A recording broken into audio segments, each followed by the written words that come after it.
What's up, guys? Quick video.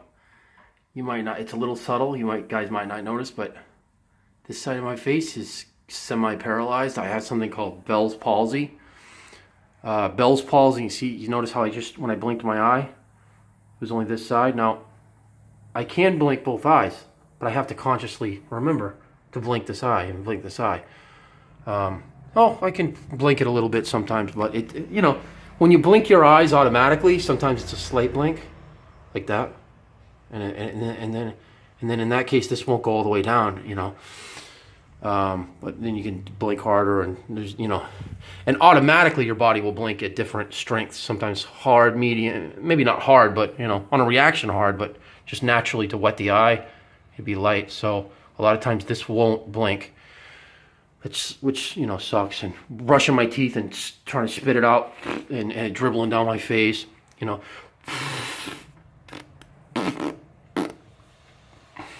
I can't move my face. I can. It feels weird. I can move to that side, just not as much.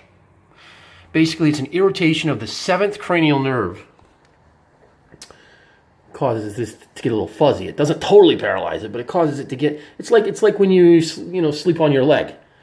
If you sleep on your leg and your leg goes numb, goes to sleep, you can't just go run as fast as you can. You got to let the leg wake up. So that's what's going on here. It's like it's kind of half asleep. The nerve's irritated and a little compressed, so it's not working optimally. But anyway, initially they thought I had a stroke. Or they were wondering if I had a stroke, so I went in and I got a dye test, and they said that there were some abnormalities in some of my arteries in that side of the neck, and especially it starts with a V artery that supplies blood to the back of the brain, to the back of the head, to the cerebral, or is that cerebellum? I think so, but So they transported me to Rhode Island Hospital. I got a second opinion from a neurosurgeon and a vascular surgeon, and they said it's not anything they would rush into surgery. Yeah, there is a little bit of a bubble in my artery, but it's nothing that requires immediate surgery. So I got to take it easy, and they said take it easy with the neck adjustments. Cool it down with that. Take a month off. I'm going to take a year off. This stuff will heal. It'll still be a weak point, and I'll have to always watch out for that. And I probably will end up having a stroke one day. I just don't want to die yet, And I realized that when I was laying in the hospital, I was like, I spent all this time hating people, being mad at the world, and it's like, why? Why am I mad at the world? I'm so glad to be here. Really, I'm very glad to be a part of the world. Because when we die, we're removed from this world. We're here. We're part of this world, this system, and I want to be part of it. I don't want to die, And I realized that quickly. I don't want to die. I love being alive, and I thought I hated being alive, and it was an amazing moment. I woke up this morning feeling better. I was spinning around dancing. They're like, yeah, you're fine. You definitely didn't have a stroke. Once they told me that I was okay, then they saw how I reacted to that. They're like, yeah, you're definitely okay. Now we're really sure about releasing you, and that was when they really started speeding up the process to get me out of there. But it was scary because the first doctor at Charlton Hospital, before I was transferred to Rhode Island, told me, hey, we're worried. You might need surgery, and we got to see what's going on here. I'm seeing some stuff on this CAT scan. And then I went to Rhode Island, and I got good news. So sorry to freak out my parents, but I was freaking out myself. It is Bell's palsy. Bell's palsy is no walk in the park. There's all kinds of symptoms, pain. That was the new pain that was scaring me too, which is right next to my arteries. But that's normal for Bell's palsy. So okay, cool. It's just pain. It's not, just nerve pain. I'm used to that. I have kyphosis. I have spinal problems. I have bad back, bad T-spine, bad C-spine, neck. So, but this, like I said, this is just temporary. I'm on a 7-day. They put me on a steroid, prednisone. Temporary.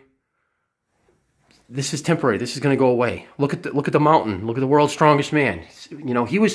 Now, he was really bad. He was really droopy. That's because he probably waited a little longer before he got diagnosed and started getting treatment, maybe. Can't say for sure. You know, every case is different. But it took him 6 months before his face totally came back. They're saying you could start seeing results in the next days, a week. And they said, we expect you to fully recover by the end of the month because I caught it so early. So like I said, being a hypochondriac kind of has its advantages because you're more in touch with your body. When things go wrong, you're right on it, early detection. So being a hypochondriac's not fun either, let me tell you. Being stressed, being upset, worrying about your health isn't fun. But sometimes it does have its, you know, yin and yang, man. Every bad thing can have a silver lining. So the silver lining here is I'm happy to be alive, and I'm not really going to complain about my aches and pains. That was part of it. I was having trouble accepting that these early aches and pains, my back and my neck, is just going to be part of life now, and I didn't want to accept it, and I was angry at the world, and I didn't want to live. You know, I was thinking, I don't know, how bad can this get? It's getting worse, it's getting worse. Well, being depressed when you're depressed, you're like, that's bad posture. You know, when you're happy, you're standing up straight. So being happy is huge, man. Anxiety really has an effect on your neuromuscular system, and you know, so I'm just going to go with the flow and just come out of this whole thing as a better person. And this is just temporary. When I was in the hospital, I was like, please let it be Bell's palsy, because I know World's Strongest Man had that. The Mountain on Game of Thrones, I can't pronounce his name, it's a Swedish name. But I'll be all right, you know. There are some sucky symptoms that come with this, but just knowing I'm going to be better in a week, a month, is everything. So,